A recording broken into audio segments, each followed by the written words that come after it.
Kaya, ngayon, tatapusin ko na po ito. Ilalagay ko na ang sili. Hindi ko nilahat yung sibuyas kanina. Kasi gusto ko mayroong seed kuan. Ilalagay na ang ketchup. Kunti lang. Yan.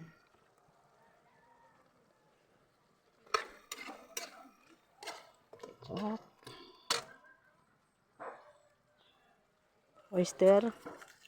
Oyster sauce. Pampalinamnam. Napakasarap po ng oyster sauce.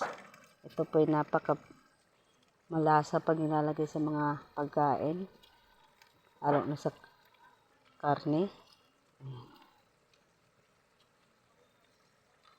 Subukan nyo